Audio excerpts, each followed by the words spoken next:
Hi, everyone. I am here with the lovely Andrea Asseff. And as somebody that has been a tremendous, a great example of somebody that's taken that journey of incorporating facial injectables into her dental practice. And we're here with her today. Thank you so much, Dr. Asseff, for doing this for us to be able to share. Dr. Asseff has been with us since probably almost the inception of DentaSpa. We've been around for nearly 14 years. So I figured she would be a great person to kind of shed some light as to her journey, a quick and easy overview of that to share. So there Can you you hear are. me? There I am.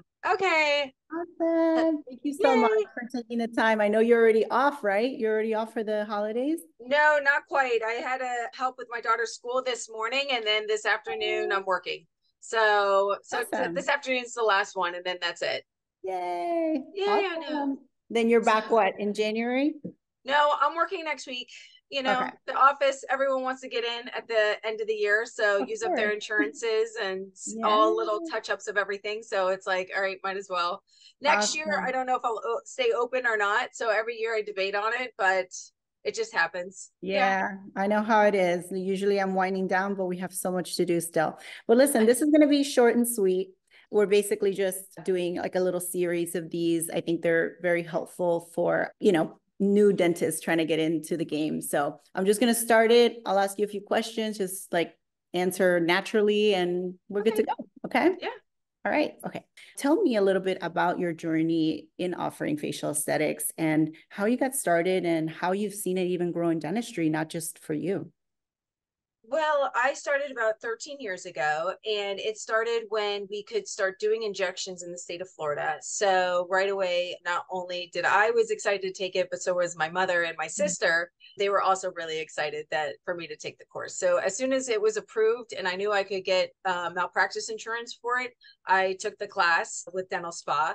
And it's been a great journey. I practiced with my father, and he is a general dentist. And I was a young dentist. I've been practicing a total of 19 years, and I had to do something different than what he had to do. And so by me bringing in the facial aesthetics, they had to see me. So if they wanted to do a crown with him, that's fine, but if they wanted to do Botox or fillers, then I was the person to go to.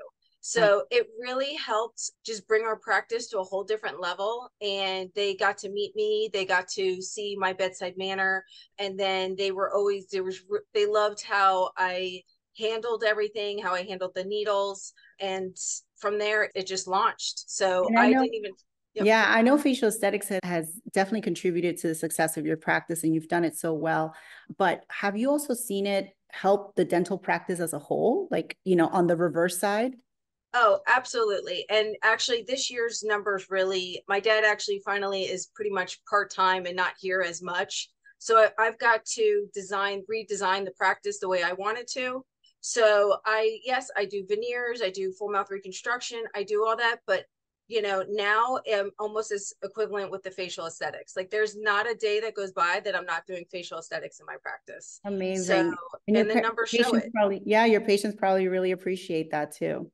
So, Oh, they love it. They really enjoy that I get to I'm enhancing my cases, when I'm talking to them and they're just upset with the way their mouth just can't quite get it. And just by using some Botox, some neurotoxins, it really enhances all my cases. yeah, that's a great point to bring up is, yes, it's great to offer it from the cosmetics, but so many dentists, such as yourself, are now starting to offer it from things that are directly related to dentistry. So that's wonderful that you get to offer it from the therapeutic and the cosmetics.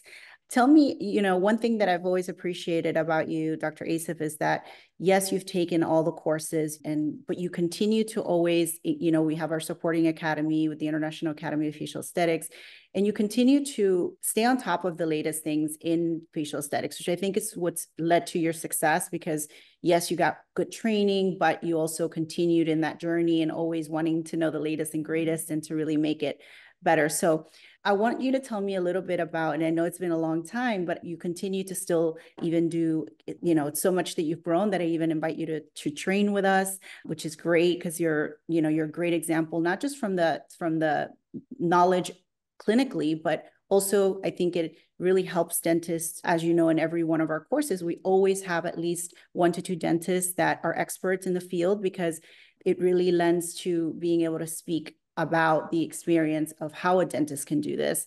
And I would say that there's not very many in the nation now that are still staying loyal to conducting courses that are designed for dentists, right? So now they're letting everybody in, all specialties attend, which, it can sometimes dilute the experience.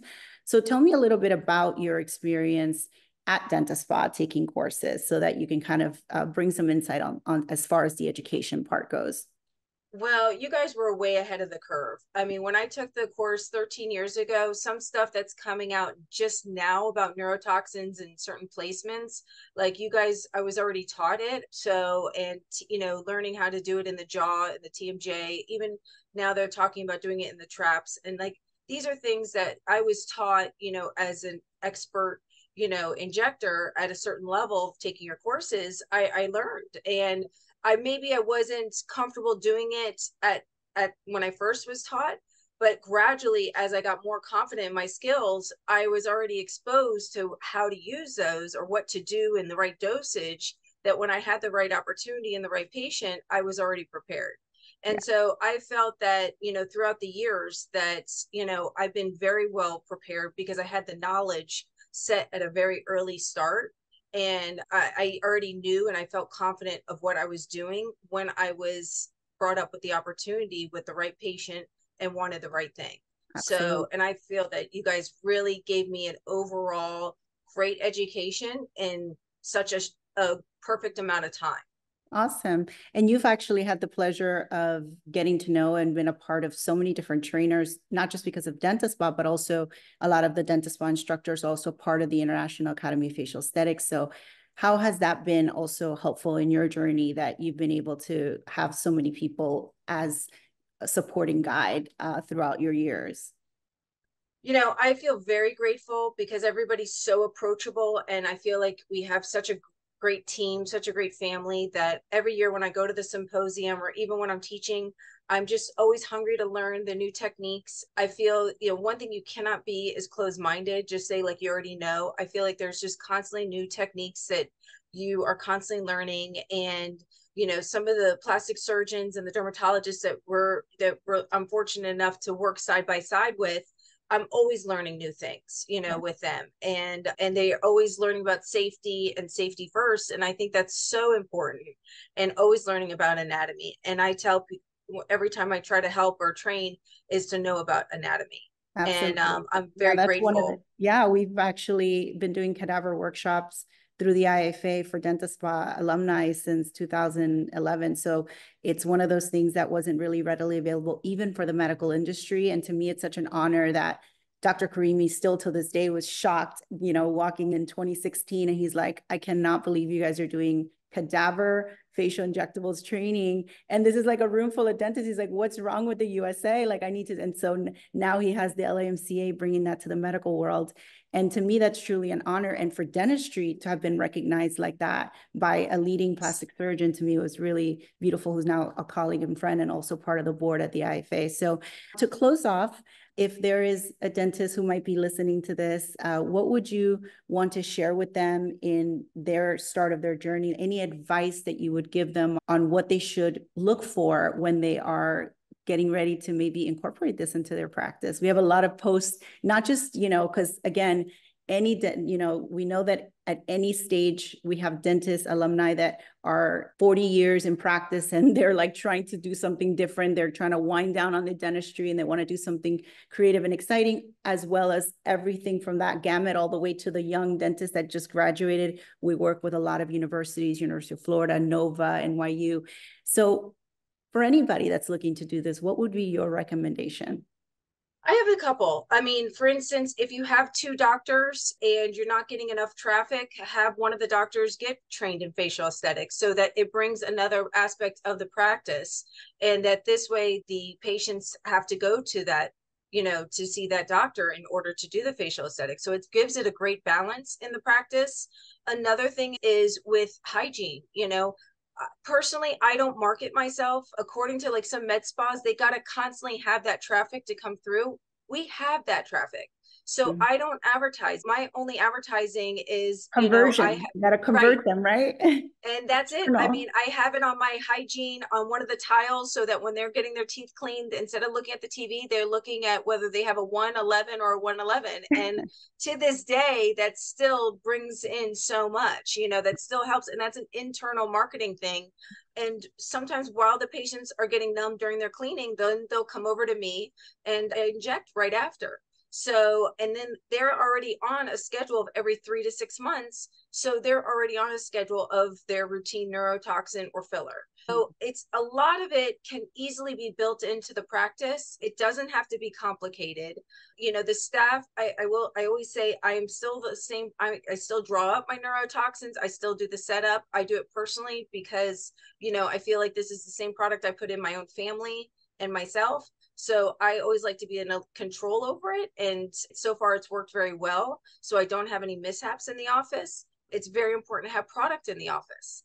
There's not a day that doesn't go by that I don't have product. So, I mean, I just ordered 40 bottles of a neurotoxin. So, I Wow. mean, Well, that's a good yeah. sign And when you're ordering I, that many. yeah. So Yeah. I go right through it. One So, of the I mean, challenges that as you're starting, and I always try to recommend for them to, because when you're still trying to learn and perfect your game, I always say, don't try to, eventually you will just be able to pick up a Botox patient anytime in the schedule. But would you say that in the beginning, you designated like a day or two of the month and then through that, and then finally it just kind of like, how did you structure it so that it had that natural progression, if you can remember back to over 10 years ago, because that's part of like, you're still kind of getting your experience and you're converting patients where you kind of want to have that mindset where you're working on Botox and fillers Wednesday afternoons, for example, right? So tell me a little bit about that journey. So how it worked was I did it. So I would either see the patient as a consult, take pictures. I would always have like a cheat sheet in my office. So I reorganized the notes that I learned from DentaSpa and I did a cheat sheet. So I knew exactly what I needed. And so I always tell my patients, I kind of do a little trick. Oh, let me relax you today. And then I'll see you back for the filler. Because I feel filler takes a little bit longer. Okay. And so I would tell them, why don't you come back? Let me relax you. And then I'll come back and, do filler. And I would have pictures. And then with that picture, I would find out which product I would want to use and where I'd want to put it. So would you I was line them prepared. up on, did you kind of start with like a certain day or where you would put all your filler patients or? No, it just didn't work like that. It didn't have that kind of it. I wish I could say, yes, we had a Botox day or we had a filler day, but I always had that patient right before lunch, just wanted to do a little in between here. And, Yeah. To this day, I still use your kit from DentaSpa and I have a little like shower caddy and I have it in all my rooms and wherever if I don't have it, I'm right there in hygiene room wiping them and have all the supplies ready to go. So that I still use. I mean, we're talking 13 years later and I still use, the same. And I think dentists I had to have buy a this, new one. and dentists have the perfect chair, right? Like I've even seen Right. medical people wanting to buy dental chairs. So that's one thing. The setup is already perfectly made for you to offer facial injectables in every single room. So And go ahead. I'm sorry. And then on Fridays, I would look at the following week and I would see who my filler patients were. So I was prepared. So, and make sure I had the right product. I had enough product and I knew what was going on. And from there, it gradually, I was able to just keep building and building from it. So Awesome. as much as I got to be more comfortable. And then sometimes if I ran out of product, I would say, let me just fill you with this one syringe today. Why don't you come back in a month, let it settle in, let, You made it work. Yeah. let it, yeah, let it work on a cellular level, let it integrate almost so they get the same idea like an implant, and they get it. The patients get it. So I don't have to stuff them with 5 different syringes, all at the same time. You can just do it at a gradual level because sometimes the patients are just happy with that and it's affordable and And you can they're still okay build with their it plan and say, this is what I suggest. This is how in many different syringes, phases. and they can do it in Absolutely. different phases. And I think that's been one of the most, we work with a lot of model patients nationwide. And I think that when they come to our courses and they eventually have that dental post be there, they're like, wow, there's something to the conservative approach that the everyday, the majority of people want a conservative approach, right? All we see with these treatments sometimes is the overdone stuff, but that's like a very small percentage of the population. I think most appreciate that conservative approach. And if they're going to get that anywhere, and that approach of wanting to not hurt the patient and wanting them comfortable and all that, all those things that dentists really have an advantage of. And I think that if a dentist does the right way, appropriately sets that up as a competitive advantage, then the patient is going to automatically feel more comfortable at that place that they are at, right? That dental practice that they are at. They have the trust factor and all that. Yeah. And I also practice on your staff. I mean, earlier in the years, we used to get free, toxins and a lot of free products. But I'll tell you what I do now is that I charge my staff exactly what the price is, which is a and steal. I take it out of their paycheck. So it's like if they're getting paid, $25 an hour, I'll take 1 hour out of their paycheck a week or whatever. And it, whatever, the agreement is, and they don't feel it.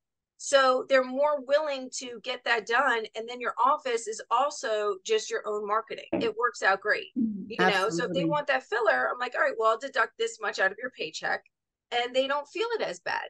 That's great. And that gets them excited. You're right. They don't feel it that much. Do you have did you ever set goals with your staff on trying to reach, if you reach certain amounts of sales with your injectables? I started to, but the thing is that it was more of just, it was just so infrequent. My patients would be like, they would come in for neurotoxin, they want a filler, and it wasn't really a sell from the staff. It was just the demand of the patients. Like now, right, there's just such a demand. They call, they know exactly what they want. They'll say to me, okay, you do whatever you want, Dr. Andrea, whatever you think I need. And so they already trust me. Have you seen that kind of grow with the referrals? So once you had once you had a set of, I don't know, 10 to 20 patients that loved you, do you feel like a lot of it also came from referrals where more and more wanted to see Dr. Asseff? So that's another way to do it too. And I always say, and I said in my original D1, when I used to teach D1 speech, the hairstylist, your nail tech. I mean, these are people that talk to people all day long. And I have several hairstylists that I do on their faces. And from there, they have brought me so many patients, and a facialist lady, So there's so many other people in the beauty world that are willing to spread out, and give you a great name. And some of them have been my facial aesthetic patients that turned into my dental patients, and some are dental that turned into facial aesthetics. Yeah. So it's worked. Building your little ambassadors, right? Exactly. Right. And I designed my practice where I don't feel as exhausted anymore. I don't feel like, okay, prepping for, 8 veneers, 10 veneers was exhausting. Whereas it just balances the day, and it's cash. I don't have to deal with insurance. I don't have to deal with, a lot of other headaches. The patients already, they know what they have to pay. And the deal, right? Yes, exactly. Awesome. Exactly. Well, thank you so much, Dr. Asseff, for sharing with us today. You're very welcome. I hope you have beautiful holidays. Same to you. Same to you. Thank you.